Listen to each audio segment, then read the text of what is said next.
Buonasera ai nostri ospiti che tra poco andrò a presentare e un sentito ringraziamento al professor Crisanti che ha accettato il nostro invito. Saluto anche coloro che ci stanno seguendo da remoto attraverso i social. Come Camera del Lavoro di Rovigo e anche come SPI CGIL di Rovigo, unitamente alla funzione pubblica, abbiamo voluto organizzare un'iniziativa dal titolo Covid, la ricetta per uscire dalla pandemia, che ha lo scopo principalmente di informare le tante persone che ci hanno seguito in questo lungo anno di pandemia e ci hanno anche sottoposto i tantissimi loro bisogni, vedendo in noi un grande punto di riferimento. E vogliono essere anche chiaramente informate sui temi che riguardano la pandemia stessa.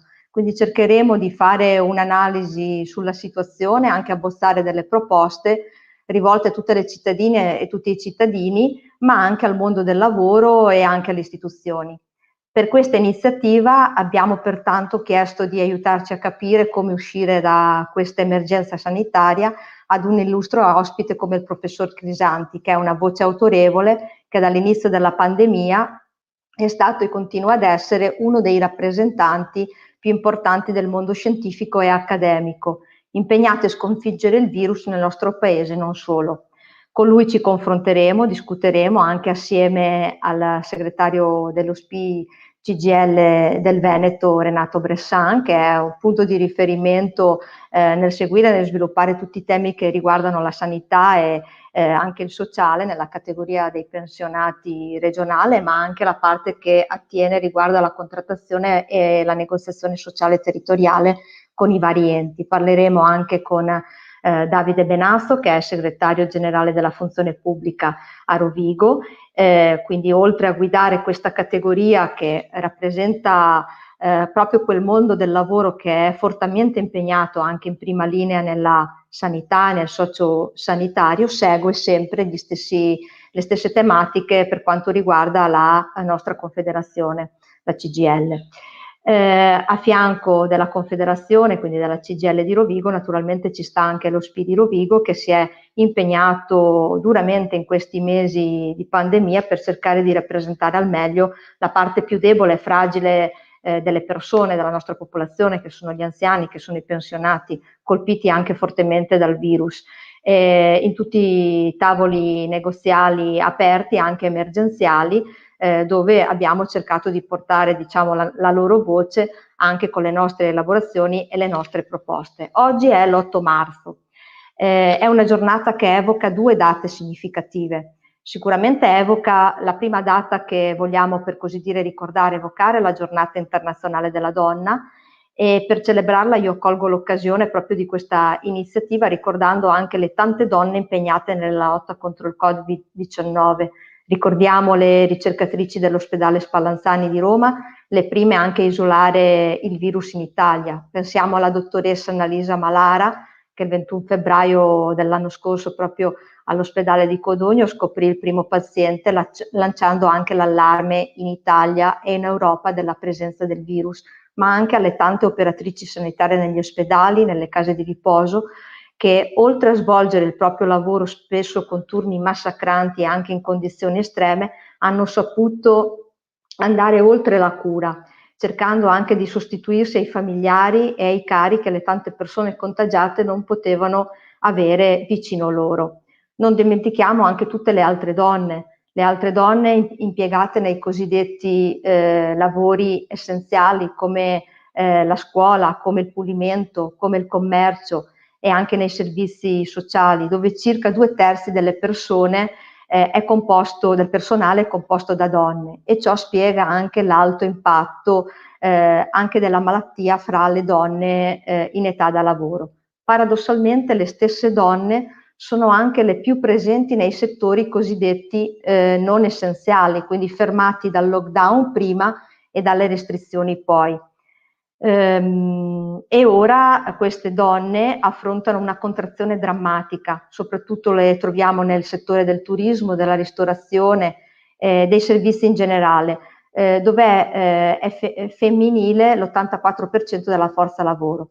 A questa situazione si aggiunge anche il sovraccarico del lavoro di cura, dell'istruzione dei figli, prevalentemente gravanti sulle spalle femminili con la chiusura delle scuole, l'isolamento dai nonni per paura di trasmettere il virus, la mancanza o anche la chiusura dei servizi, difendendo il proprio lavoro e il proprio posto di lavoro da remoto, a casa, spesso in smart working, che tanto agile per così dire non è.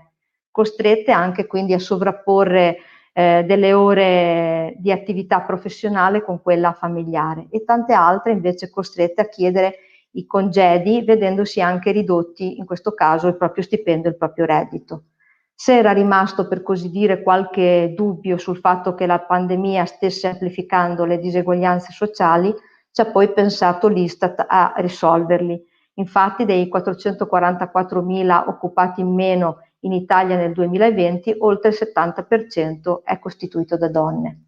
L'altra data significativa, per così dire, da ricordare è l'8 marzo, però dell'anno scorso, del 2020, quando è stato decretato il lockdown in Italia, e oggi pare essere cambiato poco, in quanto noi oggi come Regione Veneto ci troviamo in colore arancione, quindi un rischio importante, ma confiniamo anche con regioni o province dove il colore è, per così dire, un po' più acceso, l'arancio rafforzato, così si chiama, o anche il rosso.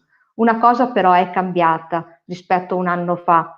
La scienza e la ricerca hanno fatto cose straordinarie, tra cui fornirci non uno, ma in questo caso più vaccini per prevenire l'infezione, e anche ci sono le cure sperimentali come ad esempio gli anticorpi monoclonali per combattere la malattia.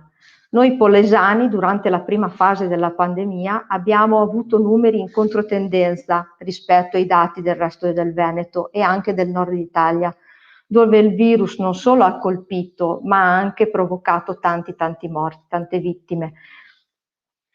Tant'è che erano sorte anche ipotesi per così dire diverse rispetto al Polesine. Si diceva Polesine come terra di malaria, come avesse quasi una sorta di immunizzazione, insomma, da Covid, oppure territorio geograficamente più isolato rispetto alle grandi arterie di comunicazione, la grande dispersione abitativa, le condizioni climatiche.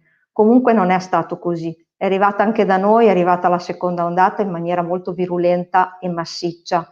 Adesso la terza ondata sta arrivando e ci fa paura, e siamo solo all'inizio. Nell'ultima settimana in provincia di Rovigo l'indice di contagio è schizzato a 171,4 ogni 100.000 abitanti. È il dato peggiore del Veneto dopo quello della provincia di Padova. Solo a inizio febbraio i valori erano sotto a quota 100. E ad essere colpiti sono anche i più giovani, che è l'altro grande capitolo di discussione, e pare che tutto sia dovuto alla prevalenza della variante inglese, oltre il 60%, e che la sua diffusione abbiamo capito essere molto rapida. L'indice RT è quindi salito a tutta velocità, siamo a 1,12, con un'incidenza che si è portata a 151,3 casi su 100.000 abitanti. Esattamente 12 mesi dopo il primo lockdown, le chiusure possiamo dire che sono dietro l'angolo, anche se la situazione è cambiata perché oggi abbiamo i vaccini. Con l'arrivo dei vaccini abbiamo un'arma potentissima a nostro favore, se però efficacemente somministrata. È uno spiraglio di luce all'orizzonte, nonostante i sacrifici che ancora saremo chiamati a fare, questo ne siamo consapevoli. I primi dati sugli anziani, che sono stati tutti vaccinati nelle case di riposo, nelle RSA, dicono se non altro che i soggetti a maggior rischio iniziano ad essere in parte quindi immunizzati, e che le RSA, speriamo bene, non ritorneranno più a essere, come è successo nella seconda ondata, a essere le cliniche per così dire della morte. Nella nostra provincia da diversi giorni non si riscontrano infatti nuovi positivi nelle case di riposo sia tra gli ospiti che gli operatori sanitari. Invece sul fronte delle vaccinazioni, nel piano vaccinale della popolazione, stiamo riscontrando qualche ritardo. Anche noi siamo partiti il 15 di febbraio con la popolazione vaccinando, iniziando a vaccinare gli ultra ottantenni, partendo dalla classe del 41 e andando a ritroso. Questo ha scatenato nella popolazione un boom di segnalazioni e di richieste di informazioni rispetto alla tempistica, rispetto all'organizzazione e anche alla comprensione, o meglio alla non comprensione di alcune scelte.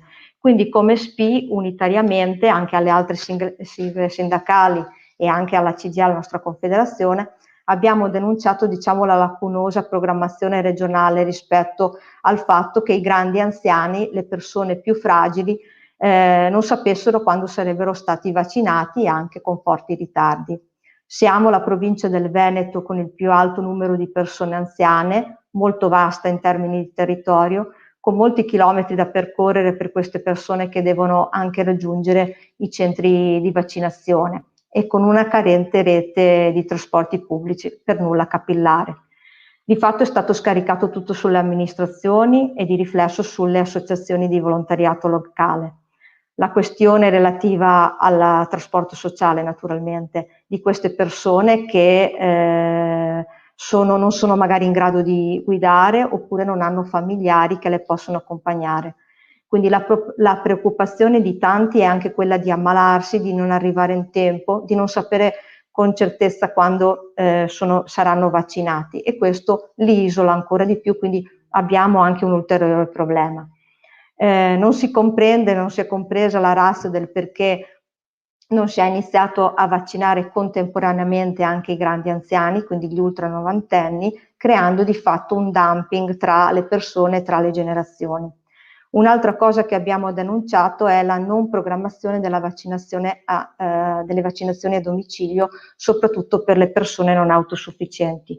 Tutto questo ha portato la Regione a rivedere il piano vaccinale e proprio venerdì scorso ha ampliato e ha aperto, diciamo, le fasce più anziane della popolazione, quindi anche agli ultra novantenni, e ha disposto alle varie US di organizzare le vaccinazioni a domicilio, ad esempio con l'attivazione delle USCA.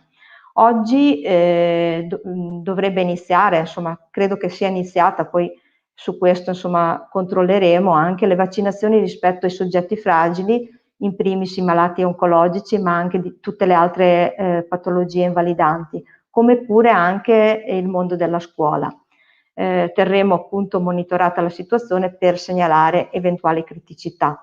Chiudo la mia introduzione dando anche qualche, per così dire, numero che ci può essere utile. In Polesine gli ultra 65 anni sono quasi 62.000, rappresentano circa il 26,50 della popolazione polesana, e teniamo conto che di queste persone oltre 16.000 vivono da sole. Gli ultra 84 anni sono invece 12.000, di cui più di un terzo vive anche qui da sole. E ad oggi, dato di ieri, insomma meglio dato di ieri, persone vaccinate, popolazione quindi ultra ottantenne, sono 4.450 persone. Ecco, io a questo punto direi di entrare, per così dire, nel vivo e nel cuore anche della nostra iniziativa, dando la parola ai nostri interlocutori, in prima battuta sicuramente al professor Crisanti, che ci aiuterà a fare anche un po' di chiarezza su quanto sta avvenendo nel nostro paese in termini non solo di vaccini, ma anche rispetto alla ripresa dei contagi e a questa diciamo terza ondata. Farò a lui, diciamo, una serie di domande. Io avevo detto un primo blocco di domande al professor Crisanti, andremo poi a fare intervenire anche i colleghi, in questo caso Renato e Davide, e poi magari riprendiamo, visto che ci dà la disponibilità il dottor Crisanti, con un'altra serie di domande, magari vediamo anche se dai social arriva qualche spunto interessante. Quindi intanto il professor Crisanti non ha bisogno di presentazioni, o meglio voglio però ricordare a tutti noi che lui non solo sta svolgendo un ottimo lavoro, ma ha fatto un lavoro egregio anche nella nostra regione fin dall'inizio della pandemia, durante anche il primo lockdown, ce lo ricordiamo bene, un lavoro che è stato apprezzato e che ha prodotto risultati importanti nella gestione appunto pandemica nel primo periodo. Le chiedo questo, professor Crisanti, dopo un anno sembra quasi di stare punto a capo. Questa terza ondata forse si sta dimostrando peggiore forse della prima e della seconda, che cosa noi abbiamo mancato per cercare di evitare o affrontare al meglio, diciamo, questa fase. E oltre ad accelerare il piano vaccinale, appunto, cosa si potrebbe fare da subito? Ma guardi, sicuramente non siamo nella situazione di un anno fa, non siamo nella situazione di un anno fa perché abbiamo dei vaccini che funzionano e conosciamo, abbiamo tantissime informazioni in più sulla biologia, sulla patogenesi, anche le possibili opzioni terapeutiche che abbiamo a disposizione di questo virus. Quindi fortunatamente non siamo nella stessa situazione. Ciò nonostante siamo nella situazione in cui non vorremmo essere, cioè a un anno di distanza si parla ancora di lockdown. Ora, le ragioni per cui si parla di lockdown vanno ricercate purtroppo in tutta una serie di decisioni prese da giugno fino a settembre, anzi da maggio fino a settembre, cioè praticamente quando sono state rimosse tutte le misure restrittive relative al primo lockdown non è stato fatto nulla. Ci si è cullati con la speranza che tutto fosse finito e l'epidemia non sarebbe tornata. Quello che avremmo dovuto fare non è stato fatto, nel senso che noi avevamo avuto un'occasione fantastica, se ben ricordate avevamo tipo 150 casi al giorno e forse siamo arrivati anche a punte di 4-5 persone decedute al giorno, quindi insomma effettivamente era un'occasione unica per impedire di arrivare alla seconda e alla terza ondata, e c'era un solo modo per impedire di arrivare alla seconda e alla terza ondata, ed era quello di costruire una capacità che ci permettesse di interrompere il contagio. Allora, il contagio si interrompe soltanto in un modo, identificando a partire da una persona infetta malata chi gli ha passato l'infezione e eventualmente se la stessa persona l'ha passata ad altri, con la complicazione che molte di queste persone nella catena possono essere asintomatiche e quindi non necessariamente vengono da noi e sono in qualche modo identificate. Questa cosa si poteva fare soltanto di fatto testando tutte le persone che potenzialmente avevano avuto contatto con questa persona. Per fare questo avremmo dovuto aumentare la nostra capacità di fare tamponi in maniera notevole, avremmo dovuto cambiare anche approccio per fare il contact tracing. Tutto questo non è stato fatto. E ora è chiaro che se non abbiamo la struttura e la capacità per fare questa cosa, è chiaro che arriva la seconda ondata e arriva anche la terza ondata. Ora, il fatto che non abbiamo fatto questo investimento ci pone ancora in una situazione di vulnerabilità, perché supponiamo che per la fine dell'anno, parlo fine dell'anno realisticamente, perché lasciamo stare tutti i proclami demagogici, vi ricordate a dicembre, a metà febbraio avremo immunizzato praticamente il 30% della popolazione, stiamo praticamente al 3-4%, quindi insomma realisticamente penso che probabilmente la popolazione italiana, il 70-80% della popolazione italiana sarà vaccinata per la fine dell'anno. Ecco, allora noi ci dobbiamo immaginare cosa succede quando il 70-80% della popolazione italiana è stata vaccinata alla fine dell'anno. Beh, a questo punto non dobbiamo illuderci che il resto del mondo sia nella stessa situazione nostra, perché molti di questi vaccini innanzitutto sono per ricchi, tipo per esempio Pfizer e Moderna. E quando dico sono per ricchi significa che richiedono una logistica, una distribuzione che prevede una catena del freddo che comporta investimenti e costi che la maggior parte dei paesi in via di sviluppo, e qui parlo della maggior parte dei paesi africani e anche alcuni paesi asiatici, non sono in grado di permettersi. Quindi e molto probabilmente non ci saranno ancora vaccini per tutti, quindi ci saranno ancora parti del mondo in cui ci sarà un numero molto importante di persone contagiate. E queste persone potenzialmente possono entrare in Italia. Allo stesso tempo può essere che si sviluppino delle varianti che sono resistenti al vaccino e allo stesso tempo ci avremo una parte della popolazione che nel frattempo è stata vaccinata 10-12 mesi prima e non sappiamo se questi sono ancora immuni. Quindi noi tra 12 mesi stiamo in una situazione sicuramente molto migliore di quella di cui ci troviamo adesso, però la dobbiamo proteggere questa situazione, dobbiamo in qualche modo fare sì che non entrino in Italia nuovi casi per far ripartire l'epidemia è molto più importante che non entrino varianti resistenti ai vaccini. Perché dico questo? Perché l'unico modo per proteggerci da questa situazione è creare di nuovo finalmente una capacità per fare test che ipoteticamente non sia totalmente in mano ai privati e che allo stesso tempo faccia affidamento sui tamponi molecolari, perché quegli antigenici obiettivamente non servono adesso, figuriamoci in una situazione come quella in cui praticamente vogliamo proteggere dal rientro e vogliamo proteggerci dalle varianti. Quindi ecco, io penso, e poi ecco c'è un'altra cosa pure da tenere presente che non viene detta, e che è la seguente, che quando noi abbiamo raggiunto questa famosa soglia critica che tutti noi abbiamo imparato a conoscere come immunità di gregge, cosa accade?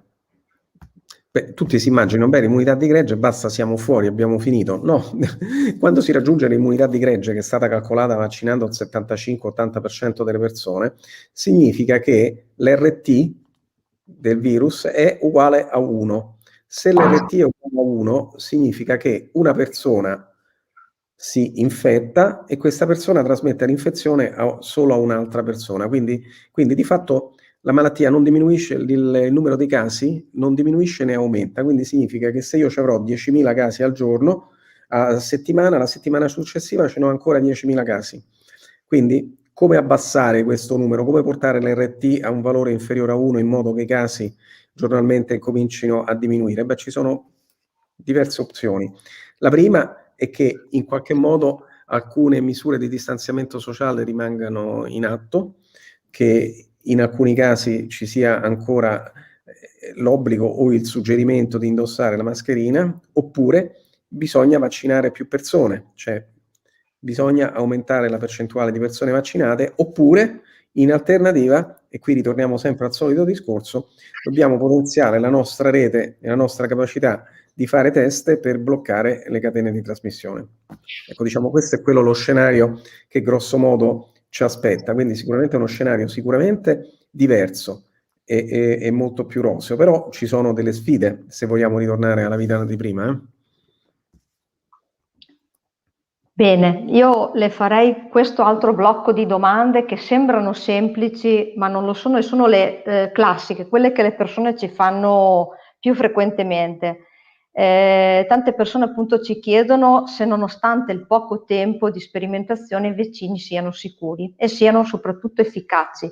E come diceva lei prima, se sono efficaci rispetto alle varianti e quanto dura eventualmente l'efficacia del vaccino, perché tanti vorrebbero conoscere anche il tempo, diciamo così, in cui questo abbia la sua efficacia.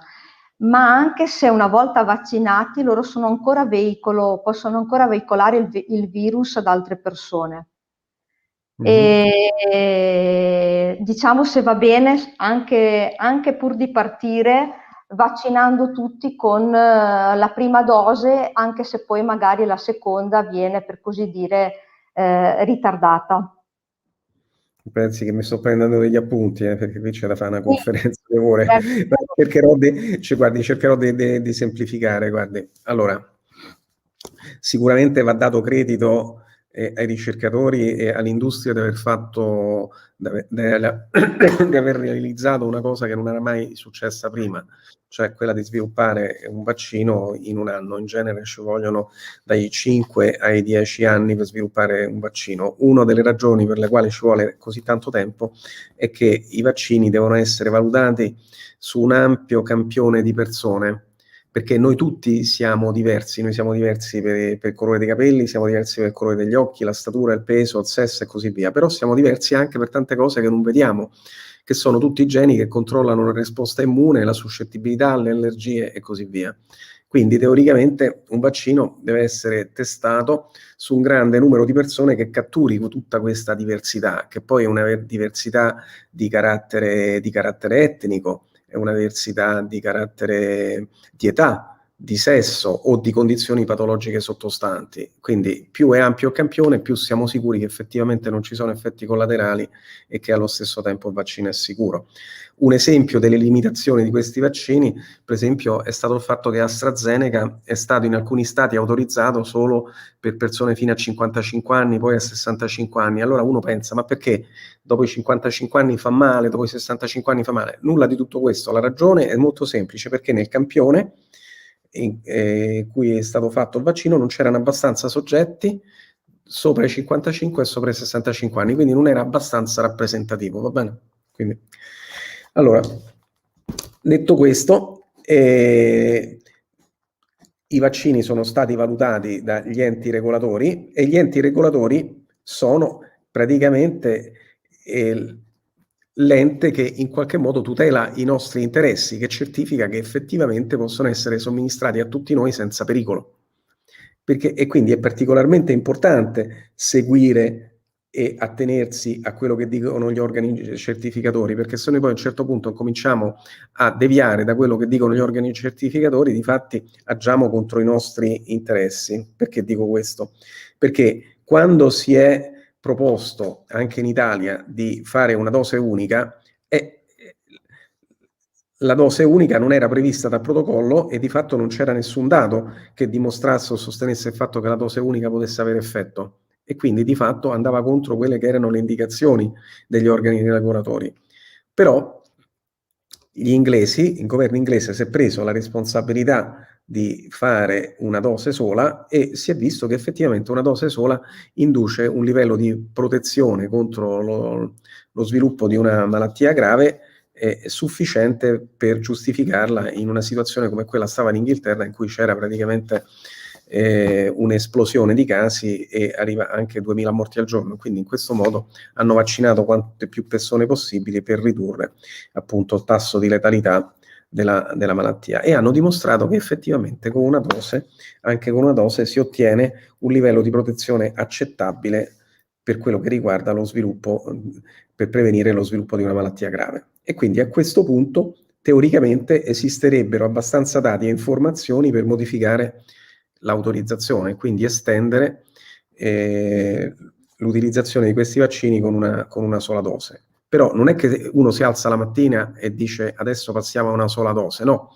La procedura è questa: bisogna chiedere all'Inghilterra i dati, c'è bisogno che qualcuno, una volta raccolto questi dati, li presenti all'organo regolatore che è l'EMA, e l'EMA dica sì, siamo soddisfatti che questi dati giustificano il cambio di autorizzazione. Comunque questo è un processo che avviene normalmente durante lo sviluppo di un vaccino, perché anche i vaccini precedenti che venivano sviluppati in tempi molto più lunghi e con una casistica molto più complessa, di fatto quando si passava all'immunizzazione della popolazione in massa, di fatto si accumulavano dati che la sperimentazione in trial non era in grado di generare, e quindi di volta in volta il processo di autorizzazione, di approvazione dei vaccini viene sempre rifinito in maniera più dettagliata.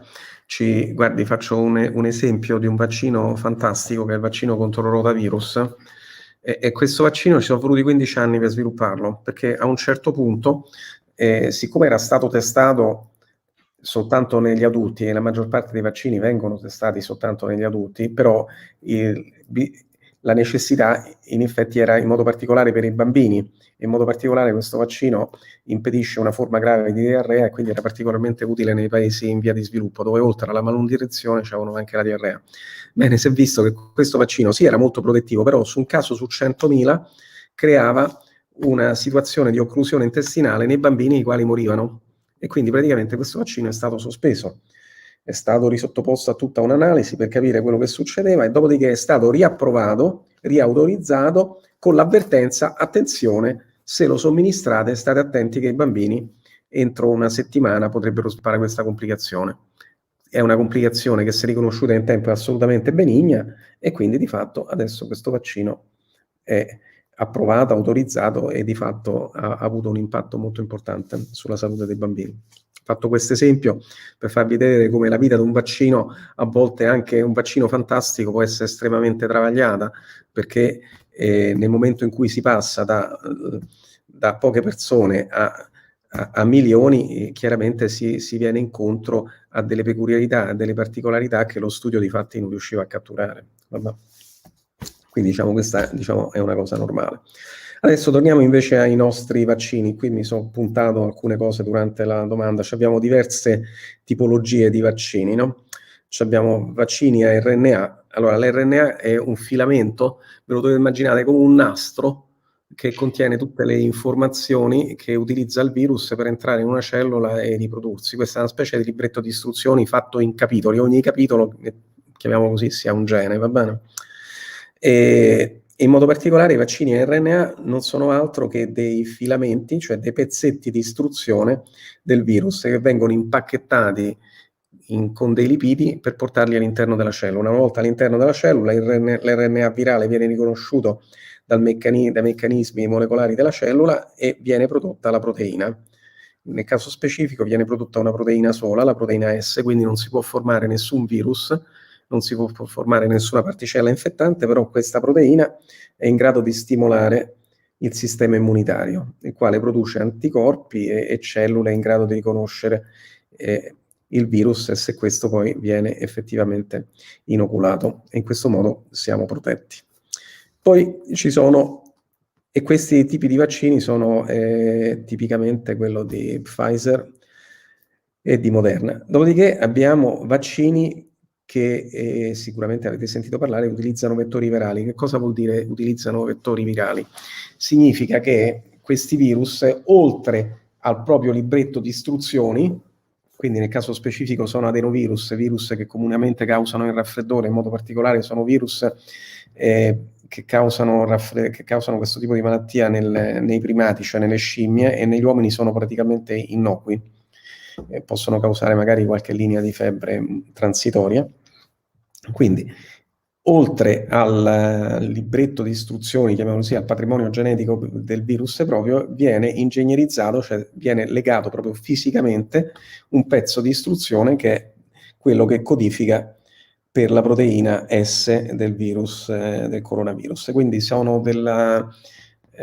dei virus in cui c'è una parte, il vettore, che è l'adenovirus, cioè il virus che causa questa sintomologia lieve tipo raffreddore, a cui è stata aggiunta un pezzetto di istruzione per permettere a questo virus, una volta entrata in una cellula, di produrre questa proteina e stimolare la risposta immune contro la proteina del coronavirus. C'è da dire una cosa, che questi vaccini hanno una ripetibilità piuttosto bassa. Perché?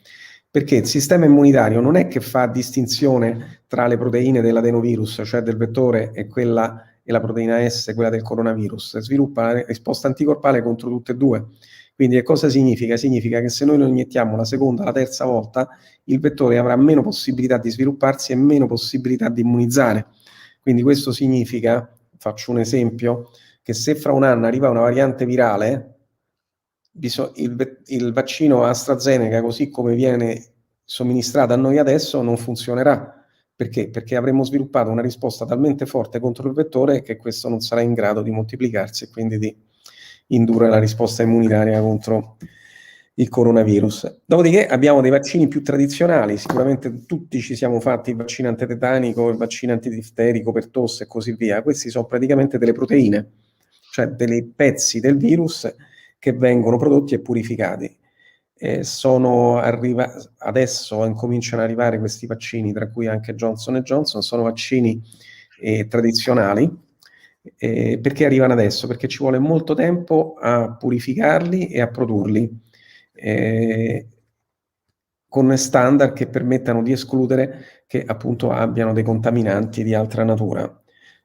Sono in genere, appunto perché porzioni di virus o parti di virus altamente purificati, in genere non danno nessun effetto collaterale. Tendono però a essere molto più costosi e chiaramente anche questi hanno il problema che, siccome sono difficili da produrre, è chiaro che se c'è una variante, inseguire le varianti in questo tipo di vaccini è leggermente più complesso. Dopodiché abbiamo dei virus inattivati. Tipico esempio di virus inattivato, per esempio, è il vaccino dell'influenza. Questo è un vaccino che viene fatto moltiplicare in grandi incubatori in cultura, dopodiché viene inattivato al calore o con altre sostanze chimiche che lo uccidono e poi praticamente viene iniettato. Il sistema immunitario riconosce il virus iniettato, produce anticorpi e poi in genere si induce un livello di protezione. Tipico vaccino a virus inattivato è quello cinese. Invece il vaccino russo rientra nella tipologia di quello simile ad AstraZeneca, cioè il vaccino russo è molto molto simile a quello di AstraZeneca. Ecco, quindi io insomma penso di avere, ecco, diciamo in generale tutti questi vaccini hanno dimostrato vari livelli di efficacia, alcuni estremamente elevati, tra cui Pfizer e Moderna intorno al 95%, quello cinese intorno al 75-80%, Johnson Johnson sembra particolarmente valido intorno all'85% e poi c'è AstraZeneca che va intorno all'80%. Comunque AstraZeneca è un ottimo vaccino, è stato sviluppato con fondi pubblici e costa pochissimo, 2 euro. Vabbè, ho finito. Bene, la ringrazio, ci servivano proprio questi messaggi chiari, soprattutto anche sul vaccino AstraZeneca, perché le informazioni sono state date, no, di diverso tipo. Inizialmente si diceva che sarebbe stato somministrato fino ai 55 anni, poi fino ai 65, adesso da ieri pare addirittura dopo i 65 anni, per cui insomma di questo siamo anche contenti, però ecco, capire, credo, messaggi chiari, univoci siano importanti anche per le persone che ci stanno seguendo, ma anche per le diverse telefonate e mail che abbiamo raccolto. Direi di dare la parola adesso a Davide.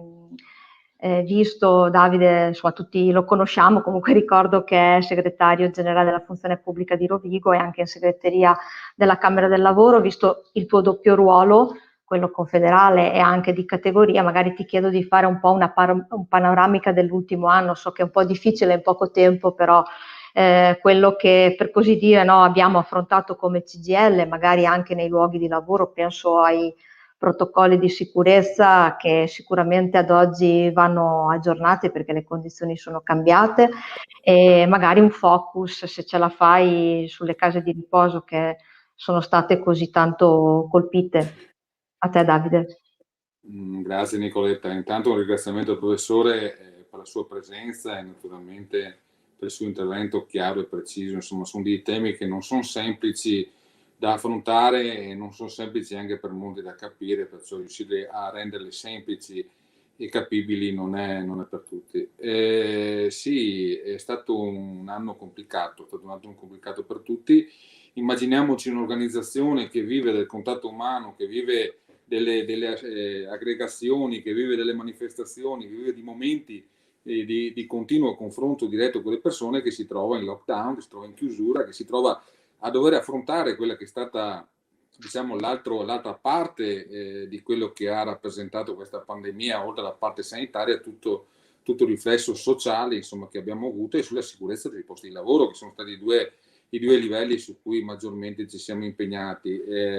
Ricordavi i primi protocolli, appunto, insomma, i comitati Covid che dopo il protocollo, insomma, firmato a Roma, si sono attivati in tutte le aziende, in tutti i posti di lavoro, ma in primis, ad esempio, inizialmente tutta il bisogno di cercare di convincere, soprattutto nelle aree dove i lavoratori erano maggiormente impegnati in prima linea, immagino la sanità, ma non solo, anche il sociosanitario, per cercare, insomma, tutto il tema della tutela di questi lavoratori, perché almeno per quello che noi abbiamo visto in maniera importante, uno dei temi principali che abbiamo dovuto affrontare in quel sistema lì è stato cercare di salvaguardare i lavoratori, perché erano quelli che poi permettevano di mantenere in essere un sistema sanitario che potesse dare una risposta a quello che è stato appunto la pandemia e i morti che abbiamo avuto e i tanti ricoverati in ospedale.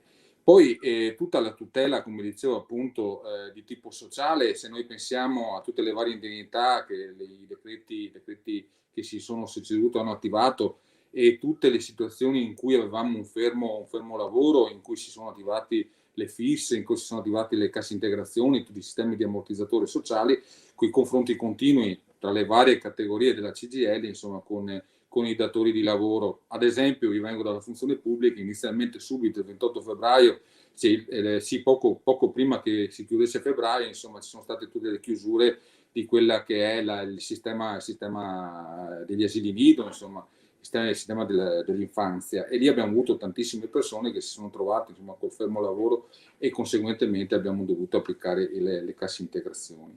Il grande lavoro poi, come dicevo, appunto, di assistenza a tutte quelle situazioni di difficoltà economica attraverso i nostri patronati, attraverso il nostro patronato l'INCA.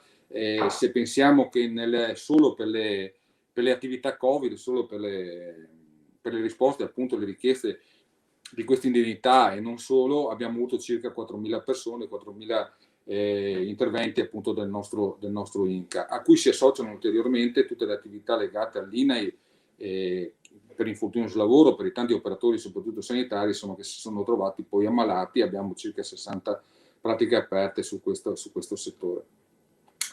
E oltre a questo abbiamo avuto tutto il confronto con le istituzioni, in primis con i sindaci, perché chiaramente tutte queste persone che si trovavano senza lavoro, comunque in situazioni di difficoltà, riuscire a dare un supporto sociale, riuscire a dare anche un supporto economico, insomma, diventava importante. Perciò un confronto continuo con i sindaci, confronto con l'ULSS per sapere un po' come stava andando, per sapere un po' come questa pandemia si stava sviluppando sul nostro territorio, e successivamente anche con la prefettura, quando abbiamo trattato principalmente nei tavoli che abbiamo chiesto di attivare uno dei temi che per noi sono stati tra i più delicati, insomma, dove abbiamo avuto circa il 50% dei deceduti, che sono il sistema delle RSA per anziani. Lo sapevamo, lo abbiamo imparato, insomma, che chiaramente questo virus creava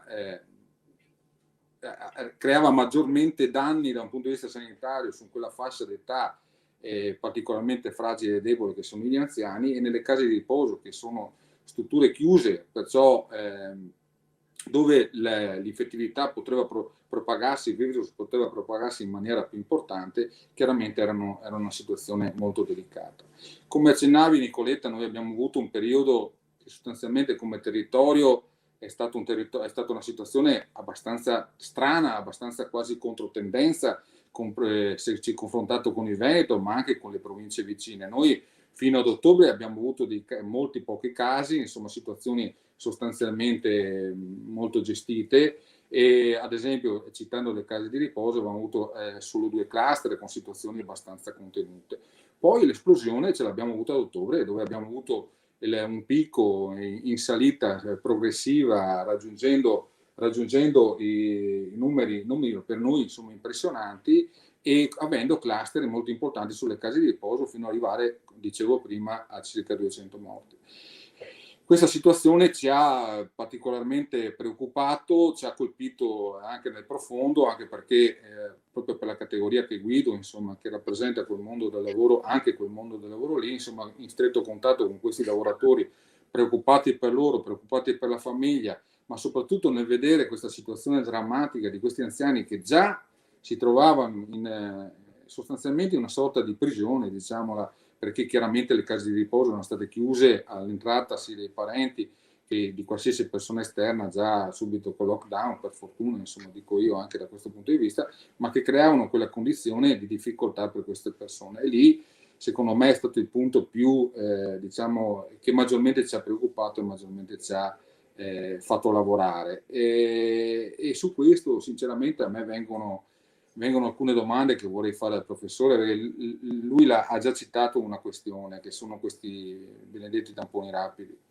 Allora, noi abbiamo avuto tantissimi casi segnalati anche da presidenti e direttori in queste situazioni, che ripeto, situazioni chiuse, conseguentemente dove il virus entrava, chiaramente si propagava in maniera molto rapida, anche per le commistioni che ci possono essere, anziani nella stessa stanza, operatori, pochi operatori, perché chiaramente, insomma, anche gli standard sono molto ridotti, e situazioni che sono nate per l'aggregazione di queste persone, non sono nate certamente per l'isolamento. Ecco, questa cosa qua mi ha molto colpito, il fatto di questo tentativo di trovare o anticipare o cercare di fare screening in maniera anticipata, evitando di propagarsi, questa cosa qua, almeno per quello che ho visto io, insomma, ha funzionato molto poco.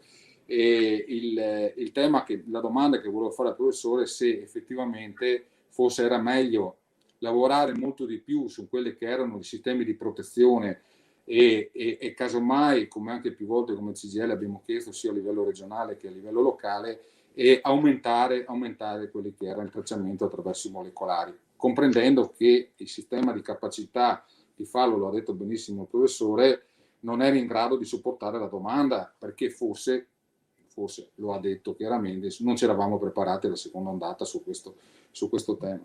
Poi io, sempre sul tema delle case di riposo, perché ci tengo in maniera particolare, insomma, perché l'ho vissuta anche personalmente questa situazione, io le ho visto questo sistema un po' lasciato a se stesso, un po' lasciato solo, che è un sistema che è sociosanitario, che si è trasformato in piccole malattie infettive, in cui bisognava inventarsi percorsi, avevamo gli operatori che scendevano dalle scale antincendio e si cambiavano all'esterno per riuscire a fare i percorsi puliti sporchi, per evitare di ritornare indietro infetti.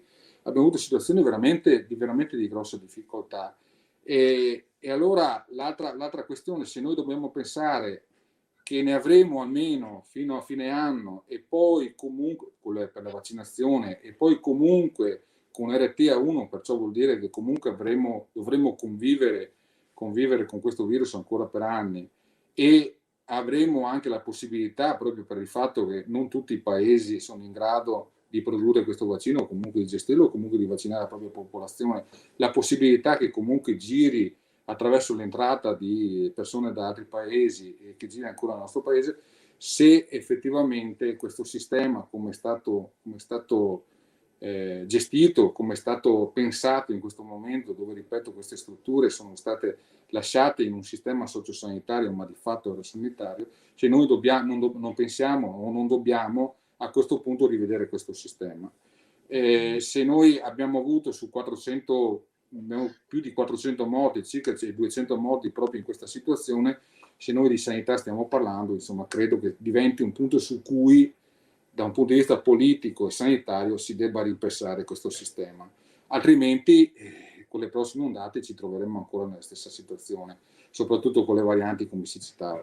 Perciò le due domande che io chiedevo di fare al professore, insomma, se mi permette, era capire se effettivamente col tracciamento vada rivisto e si debba pensare invece di migliorare il sistema di tutela, di isolamento, soprattutto in queste strutture, e poi se queste strutture devono ripensare il loro sistema di gestione alla luce appunto di quello che abbiamo vissuto con questa pandemia.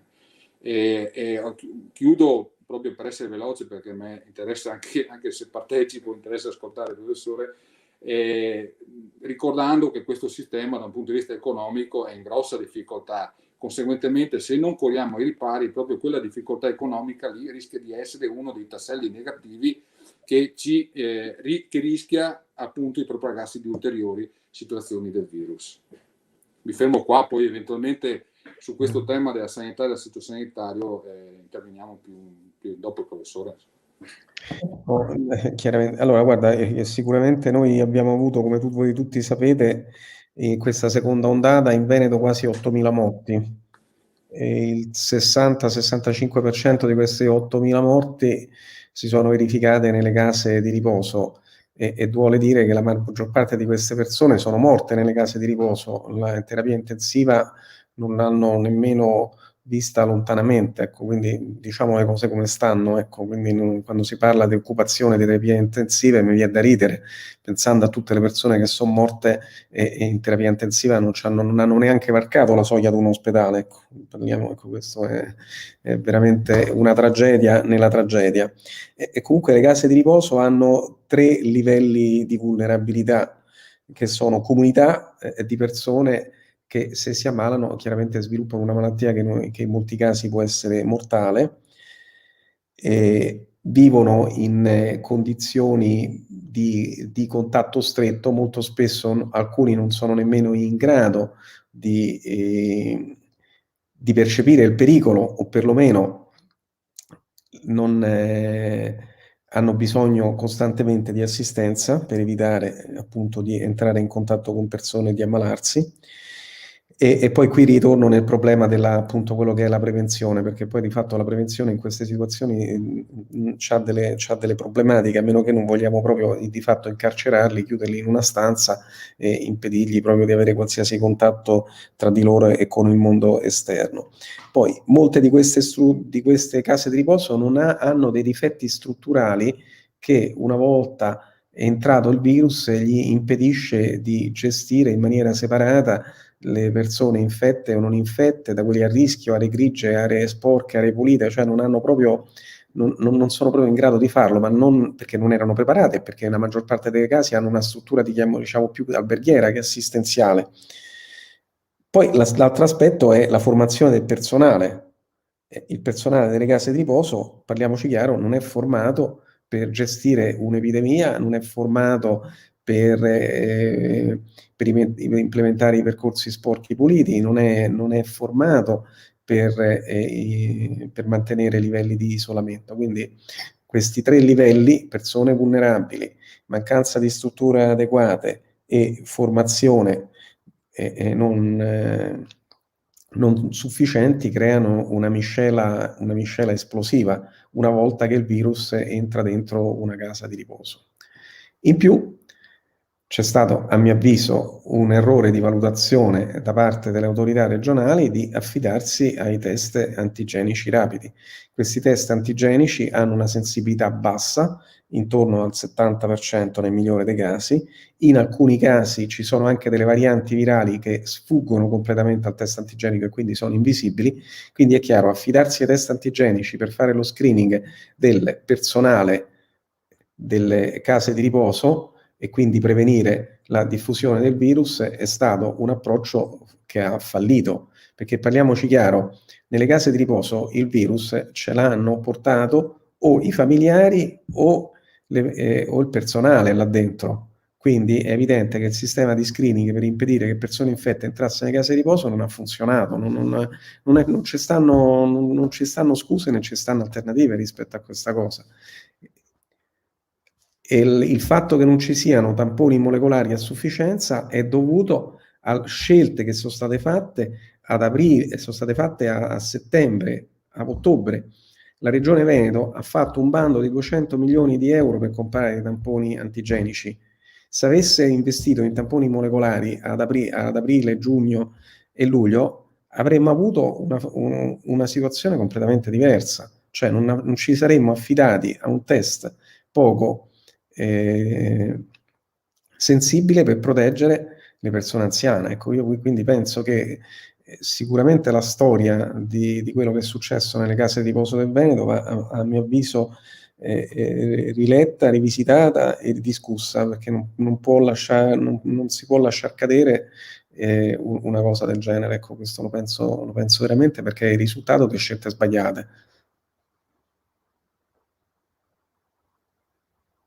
Grazie, professore.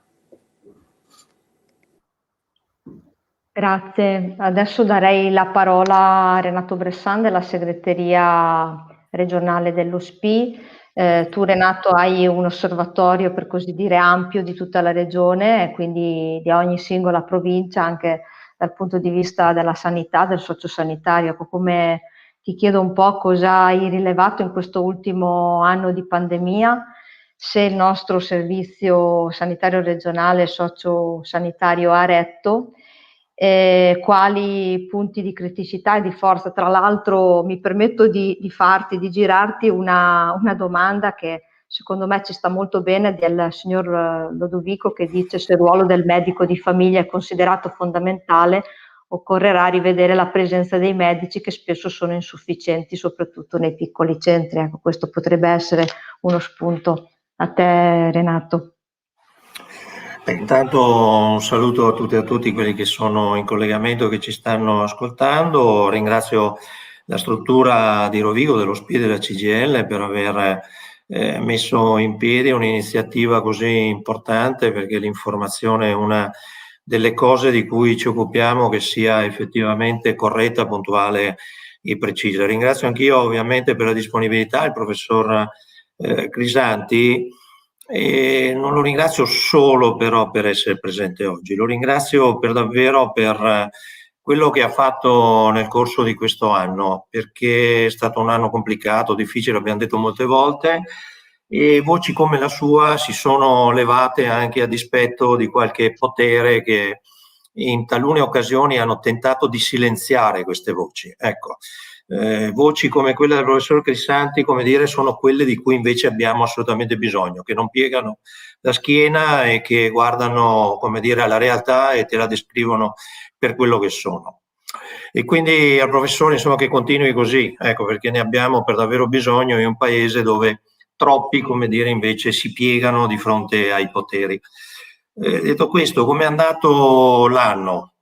Beh, insomma, l'avete già descritto voi ampiamente, insomma, io non posso che confermarlo, è stato un anno per l'appunto molto, ma molto difficile. Abbiamo interloquito per quanto ha riguardato la nostra struttura regionale con voi dei territori, e quindi non solo con Rovigo ma anche con tutte le altre nostre province, con la Regione Veneto. Abbiamo ovviamente relazionato e ci siamo relazionati con la nostra struttura nazionale per tutti gli incontri che abbiamo fatto con il governo, con i vari ministri, a partire dal ministro della sanità, ma non solo quello, ovviamente anche con quelli del lavoro e quant'altro, e abbiamo cercato di affrontare le problematiche che man mano, come dire, si sono evidenziate e sono esplose nel giro di poco tempo. Guardavamo a quello che succedeva, come dire, a Wuhan e pensavamo che fosse una roba così lontana, e poi il giorno dopo ce la siamo trovati in casa. E come abbiamo detto spesso, il Covid non è arrivato dicendoci cosa bisognava fare. È arrivato e non sapevamo nemmeno qual era la diagnosi, quella più corretta.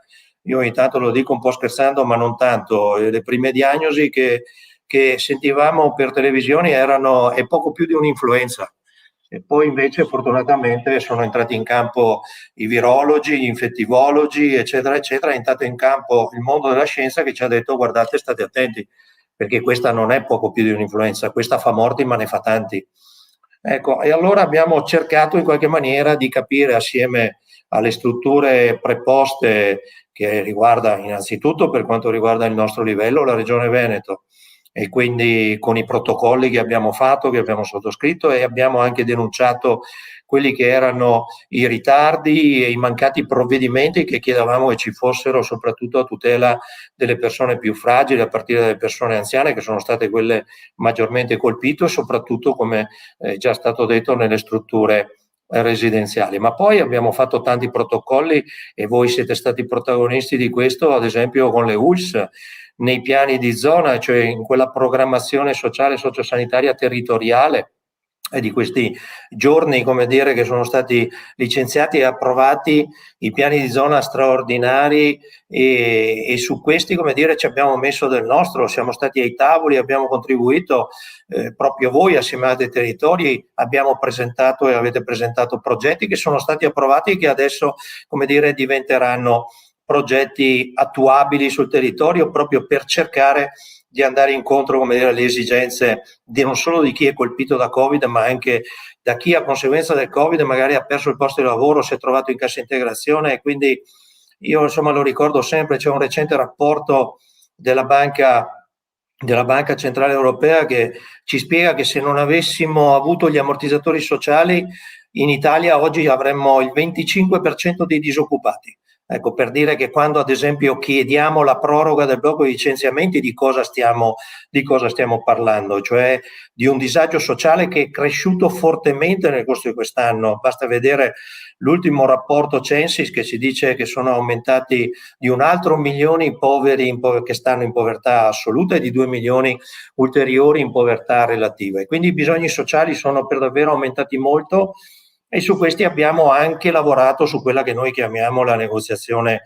sociale. Insomma, abbiamo presentato l'osservatorio pochi giorni fa, nel 2020, abbiamo fatto qualcosa come più di 130 accordi con gli enti locali, con i comuni, e lì abbiamo discusso di quello che abbiamo chiamato il welfare di emergenza, ma per stare nella pratica, cioè del rafforzamento dell'assistenza domiciliare agli anziani, da quelli che sono stati colpiti dalla pandemia, dei pasti a domicilio, della solidarietà alimentare, dei fondi che abbiamo, come dire, costituito con i comuni per il pagamento della quota interessi sul mutuo prima casa, cioè di tante altre cose che lì, come dire, abbiamo tentato in qualche maniera di fornire come ulteriore tutela proprio nella fase di emergenza, e stiamo continuando a farlo anche in questi giorni. Ma detto questo, insomma, a noi interessa anche aprire una discussione, cosa che stiamo già facendo con il governo, con le altre parti sociali, con gli enti e gli istituti preposti, a partire per l'appunto dalla regione, cioè come noi usciamo dall'emergenza e rendiamo strutturale un sistema. Perché persone, professori come Crisanti ce l'hanno detto, ce l'hanno ripetuto più volte, attenzione, perché non è una fase transitoria in cui poi domani mattina, quando siamo stati vaccinati tutti, come dire, potremo ritornare alle nostre attività normali e, come dire, archivieremo questo anno e mezzo come un anno particolare da mettere negli annali della storia. No, purtroppo le pandemie, ce l'hanno spiegato, potranno arrivare ancora e rischieranno anche per la mobilità che l'umanità, come dire, ormai da qualche decennio è abituata ad avere nel nostro pianeta, come dire, saranno sempre più frequenti. E allora noi, come dire, non possiamo pensare di avere un sistema emergenziale per sempre. Noi dobbiamo avere un sistema strutturato, e cioè pronto ad intervenire in maniera tale, come dire, che quando capiterà ancora siamo in grado di affrontarli immediatamente e di non fare gli errori di cui parlava anche il professore, come dire, per il non ripetersi di quello che è accaduto, e per le migliaia, purtroppo oggi temo supereremo ad esempio i 100.000 morti nel nostro paese, con un record che mai avremmo voluto poter vedere scritto, come dire, negli elenchi e nelle dichiarazioni che ci vengono fatte quotidianamente. Ecco, allora, per fare questo però noi dobbiamo ragionare assieme al governo principalmente, ma ripeto anche con le regioni, di come si finanzia il sistema sanitario pubblico. L'ha ben detto il professore, ma lo ribadisco. Se non ci fosse stato il sistema pubblico in questo paese, noi purtroppo non conteremo solo 100.000 morti, purtroppo ne conteremo molti di più, perché non c'è un sistema privato che possa affrontare una pandemia. C'è solo lo Stato con il suo sistema pubblico, e allora quel sistema va finanziato però. Dobbiamo capirlo tutti fino in fondo. Continuare a sentire parlare solo di privatizzazione, guardate che non c'è stato un privato che ha salvato una vita. Vuol dire, c'è stato il sistema pubblico, ci sono stati gli operatori della sanità pubblica, gli operatori sociosanitari, quelli che si sono messi a disposizione, e purtroppo tante vittime le abbiamo viste anche lì. Allora un finanziamento adeguato, perché negli anni scorsi la sanità è stata tagliata in questo paese, ed è stata tagliata pesantemente. Come va salvaguardato, come dire, il sistema sociosanitario, quello anche nella nostra regione, perché anche qui, insomma, l'abbiamo detto più volte, è un sistema che non si è costruito recentemente, è di parecchi decenni fa, come dire, io probabilmente non ero ancora nato, ma non era ancora nato nemmeno il governatore Zaia, giusto per essere chiari, eppure, come dire, ce lo hanno consegnato chi, come dire, in qualche maniera è riuscito a costruirlo decenni fa. Noi dobbiamo curarlo, tutelarlo, quel sistema lì, e rafforzarlo con le risorse, quindi dalla rete ospedaliera fino alla medicina di territorio. Penso ad esempio all'adeguamento che deve essere fatto per quanto riguarda, come dire, il personale, dagli infermieri di famiglia, alla formazione che diceva giustamente il professore, che è ancora inadeguata, invece dobbiamo rafforzarla. Ma dico anche rispetto, come dire, ai tanti medici, giustamente, che adesso vediamo in sovraimpressione e che in qualche maniera vanno garantiti anche loro nella loro professione, come dire, perché è chiaro che nel momento in cui ti devi approcciare a un paziente da Covid, devi essere il primo ad essere tutelato se vuoi, come dire, curare quel paziente. Ma penso ad esempio alle USCA, le unità speciali di continuità assistenziali, dove poco più della metà sono state attivate fino adesso, ma dobbiamo attivare l'altra metà, e quando le avremo attivate tutti, perché laddove sono state attivate abbiamo visto come funzionano e danno un servizio per davvero adeguato, dobbiamo mantenerle in maniera strutturale, non possiamo, come dire, poi dismetterle. Quindi, come dire, c'è un sistema integrato che noi dobbiamo, ripeto, rafforzare nei confronti del governo per il finanziamento del servizio sociosanitario in Italia, ma anche con la regione e con gli enti locali, con i quali abbiamo, devo dire, trovato molta sensibilità quest'anno, e continuiamo a trovarla anche nei direttori generali che si sono susseguiti, e non ho dubbi che anche con questi nuovi appena nominati, continueremo questo tipo di lavoro. Quindi c'è, come dire, per davvero da lavorare tanto e continuare a essere anche fiduciosi. Io me lo auguro che quello che ha detto ieri il ministro della Sanità Roberto Speranza, cioè che per l'estate potremmo essere, chiunque vorrà potrà essere vaccinato. Me lo auguro per davvero, me lo auguro di cuore, ma sapendo che lì, come dire, non saremo usciti dall'emergenza. Dovremmo, come dire, individuare un sistema integrato, strutturato, con finanziamenti adeguati e un sistema, ripeto, pubblico. Per ultimo lo dico, insomma, ci sono operatori nella sanità, dai medici agli infermieri, operatori sanitari, eccetera, che vanno anche retribuiti e vanno gratificati nelle loro professionalità e nella loro mansione. Troppi sono quelli che se ne sono andati dal nostro paese e ci siamo trovati, come dire, in assenza di quelli che erano i primi che dovevano in qualche maniera intervenire, e abbiamo chiesto a quelli che sono rimasti di fare enormi sacrifici, e li hanno fatti. Ecco, queste persone qui, come dire, dobbiamo per davvero ringraziare. Dobbiamo ringraziare per quello che hanno fatto, ma non basta il ringraziamento. Dobbiamo rinnovare i contratti in maniera adeguata, dobbiamo, come dire, in qualche maniera riaprire i numeri chiusi, dobbiamo formare i nostri giovani ad una professione assolutamente importante, perché ne va della salvaguardia della nostra salute, nostra e dei nostri figli, oltre che dei nostri anziani. Grazie Renato. Direi, visto il tempo, di fare l'ultima domanda o le ultime domande al professor Crisanti. Devo dire che un capitolo, un tema molto caldo riguarda la scuola. Ci vengono fatte anche tante domande, anche adesso attraverso i social. L'esecutivo Draghi, con l'ultimo DPCM, ha appena varato, che è appena stato varato, insomma, ha dato anche ai presidenti di regione la possibilità di chiudere le scuole, anche se in zona arancione o gialla. Quindi da più parti ritorna, per così dire, anche un pregiudizio contro i bambini e contro anche i ragazzi che siano stati e siano ancora gli untori, no, di questo nuovo virus, che addirittura va poi a colpire in questo caso i familiari, i nonni, eccetera. Allora è un pregiudizio, ha una base scientifica, questa è la domanda, ma soprattutto la scuola, come gli altri luoghi di lavoro, è dotata di protocolli per stare di sicurezza, no? Per stare in classe appunto in sicurezza. E si tratta quindi di tutto ciò che sta attorno alla scuola. Pensiamo a tutti gli spostamenti che devono fare in questo caso i genitori che portano i bambini e li vanno a riprendere, piuttosto che i ragazzi che si spostano anche con i mezzi pubblici e possono anche poi creare, per così dire, assembramenti. Diciamo che si scatena su questo tema non solo il pregiudizio, ma poi anche la guerra tra i poveri, perché si dice come mai bar e ristoranti rimangono aperti e vengono poi chiuse le scuole.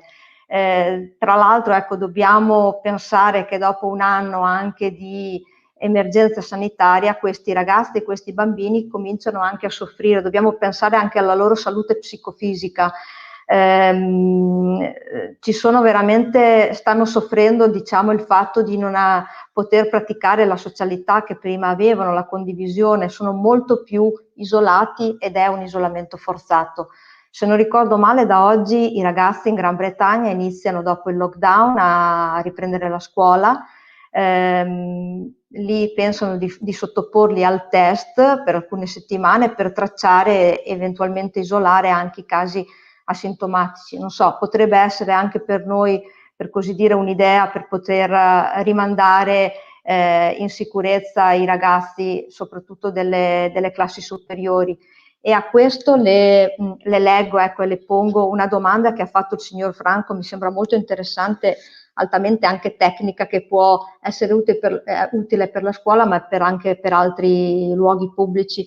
E lui dice, vorrei chiedere al professor Crisanti, ritiene che portare nei luoghi dove stazionano tante persone come scuole, RSA, autobus, eccetera, la tecnologia al plasma freddo, ovvero sia dei sanificatori attivi contro il Covid in aerosol, possa costituire un contributo significativo alla lotta del coronavirus? A lei, professore.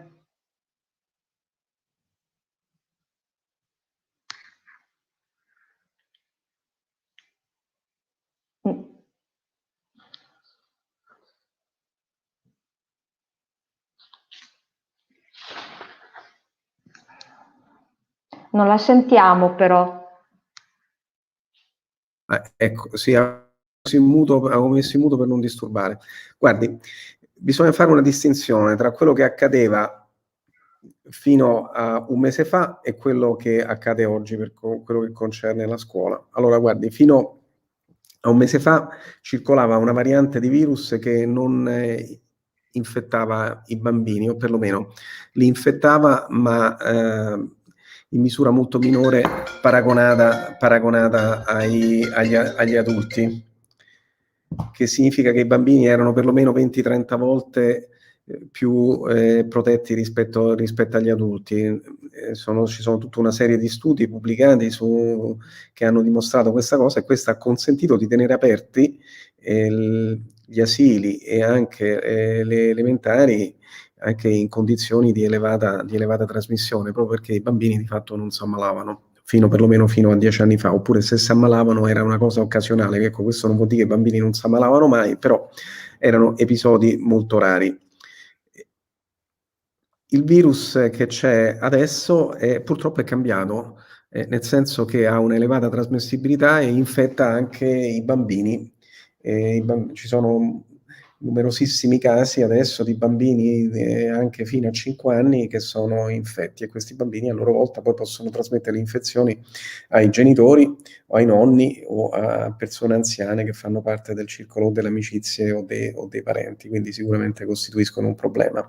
Ma al di là di questo caso specifico del virus, che in questo ha uno spettro d'ospite, cioè che è in grado di infettare persone più giovani, va considerata un'altra situazione, che al momento attuale noi non abbiamo nessun dato per stabilire se le scuole costituiscono un rischio o meno. Noi parliamo di scuole e pensiamo che tutte le scuole sono diverse e sono uguali, e purtroppo non è vero. In Italia non ci stanno due scuole uguali. Non ci stanno due scuole uguali, differiscono per età di costruzione, differiscono per aggiornamenti fatti, differiscono per numero di studenti che vanno alla scuola, differiscono per rapporto di genere, differiscono per pendolarità, differiscono per densità di studenti nella stessa classe. Cioè, non si può dire la scuola è sicura o la scuola è insicura senza aver fatto uno studio, avere dei dati che prendano in considerazione tutte queste variabili. Guardi, facciamo un esempio banale. Un liceo del centro di Padova che raccoglie soltanto abitanti di Padova è sicuramente un posto molto più sicuro di una scuola, di uno stesso liceo, che ne so, a Dolo, che raccoglie tutti gli studenti della Riviera del Brenta e delle vicinanze. Perché? Perché questo comporta tutta una serie di mobilità tra un posto all'altro, di studenti, insegnanti e così via. Poi può essere benissimo che abbiamo una scuola costruita nel 1600, nel 1700, guardate che non so stupidaggini, che hanno dei sistemi di areazione e di percorsi degli studenti che difficilmente si adattano con misure di contenimento. Poi abbiamo fatto tutti questi sforzi per comprare gli arredi nelle scuole, abbiamo comprato i banchi, li abbiamo spostati a 1 metro, 1,5 metri l'uno dall'altro, e poi permettiamo a sti ragazzi di fare ricreazione, di levarsi le mascherine e di mangiare la merenda. Cioè non funziona così. Allora, poi senza contare che la scuola ha tutto un indotto pazzesco di socialità e di contatti, che vanno dai trasporti, vanno agli assembramenti davanti a scuola, vanno ai contatti tra studenti dopo scuola. Cioè, detto questo non significa che c'è l'urgenza di capire se effettivamente la scuola è sicura o meno e che cosa si può fare per renderla più sicura, perché se c'è una cosa, la didattica a distanza sicuramente sfavorisce i più deboli. Li sfavorisce perché molto probabilmente non hanno i genitori con un elevato livello di istruzione che magari stanno a casa e li possono seguire, perché magari non hanno il computer che è adeguato, oppure magari vivono in una zona con bassa copertura di rete. Quindi sicuramente la didattica a distanza è una cosa che aumenta la distanza sociale piuttosto che diminuirla, e molte di queste cose le vedremo poi alla fine dell'epidemia, perché noi non ci dobbiamo preoccupare quello che sicuramente questa epidemia aggrava le distanze sociali, ma bisogna capire quando usciamo dall'epidemia come queste distanze sociali si saranno aggravate. Sicuramente la scuola è uno di questi, e quindi sicuramente va ripensata non come adesso, ma come sarà dopo la pandemia, come facciamo a recuperare, come facciamo a reintegrare questi studenti. Io penso che dobbiamo pensare al dopo, perché al momento attuale non ci stanno dati che ci permettano di dire la scuola con determinati livelli di trasmissione conviene tenerla aperta o meno. A mio avviso dobbiamo pensare a cercare di vaccinare quanti più studenti e quanti più insegnanti possibili, e poi come ripartire tenendo presente che si è formato questo solco e questa differenza, e capire come appianarla. Ecco, secondo me questo è molto più importante di far partire la scuola, perché la scuola prima o poi ripartirà, e invece bisogna riflettere quello che ha causato questo anno di didattica a distanza. Bene. Io la ringrazio, non la trattengo oltre perché so che aveva un altro impegno, ma per essere stato con noi e insieme aver provato un po' a tirare le file della situazione che stiamo vivendo. Noi siamo anche dispiaciuti perché abbiamo un sacco di domande che ci stanno arrivando molto interessanti, però ecco, non escludiamo che ci possa essere anche un'altra, per così dire, un'altra iniziativa alle quali insomma in diversa maniera potremo anche dare risposte, informazioni chiare e precise. Naturalmente ringrazio anche Davide Benazzo, ringrazio Renato Bressan. Ecco, ricordiamo a tutti coloro che ci seguono che la CGIL e lo SPI sono impegnati fortemente a informare e anche a promuovere la campagna vaccinale, ecco, in maniera corretta, in maniera chiara, in maniera capillare, perché vogliamo garantire la salute a tutti e la salute di tutti. Partendo ecco dalla popolazione per così dire più fragile. Il vaccino, ce lo siamo detti, è un bene prezioso, è un bene comune che va garantito a tutti in maniera gratuita, ecco, senza distinzione poi tra le cittadine e i cittadini. Vaccinarsi è anche un grande atto di responsabilità, noi crediamo civile, oltre che di tutela, diciamo, della salute pubblica.